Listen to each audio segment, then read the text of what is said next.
सगळ्यांनी लक्ष द्या. आज आपला टॉपिक आहे ice candy plan. Ice candy प्लॅनचा आपण आज जी इव्हॅपोरेटर कॉईल आहे तिचं फिटिंग करणार आहे. जो ब्राईन टँकमध्ये इव्हॅपोरेटर कॉईल फिट केली. तत्पूर्वी आपण आईस कॅन्डी प्लॅनच्या संपूर्ण कंपोनंटची माहिती घेऊया. आपल्या सायकलमध्ये मेन कंपोनंट कोणते कोणते असतात? कॉम्प्रेसर, त्यानंतर कंडेन्सर, त्यानंतर बरोबर. हे 4 कंपोनंट प्लस त्याला सप्लिमेंटरी कंपोनंट पण असतात जे सेफ्टीच्या हिशोबाने किंवा आपल्या इफिशियन्सी वाढवण्यासाठी यूज केले जातात. तर आता आपण पहिला कंपोनंट होता म्हणून कॉम्प्रेसर. तर सगळे कंपोनंट पहिला बघून घेऊया आणि त्यानंतर आपण फिटिंगची प्रोसेस करूया. तर इकडे या साईडला तुम्ही बघू शकताय आपला ओपन टाईप कॉम्प्रेसर. कोणत्या टाईपचा कॉम्प्रेसर? कॉम्प्रेसर नंतर हा बघा कंडेन्सर आहे. ही लाईन तुम्ही बघू शकताय कंडेन्सरला गेलेली.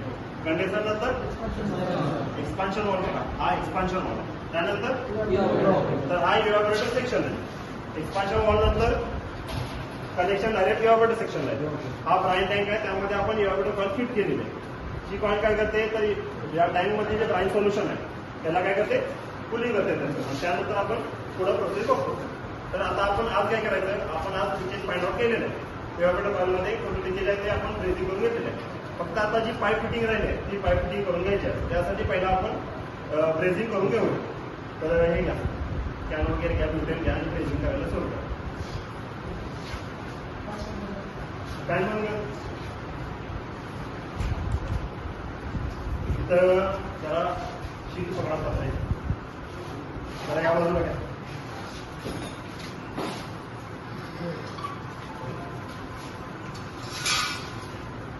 बाहेरमध्ये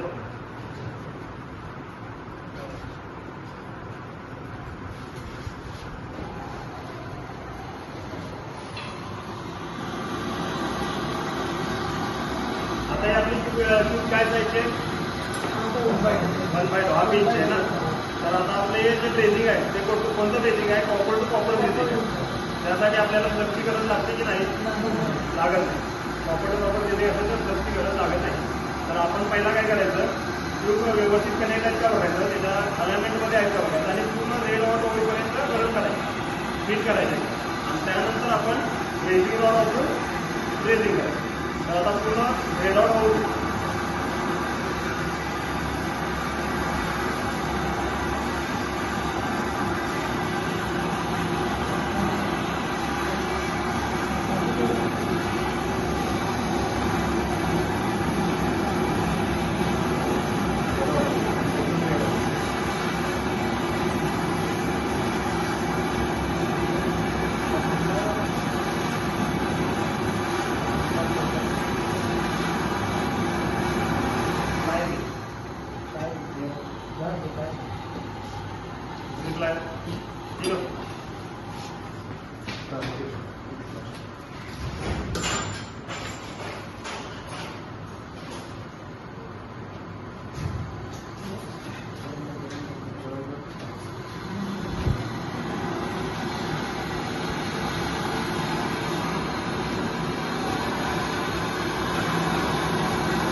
Next time.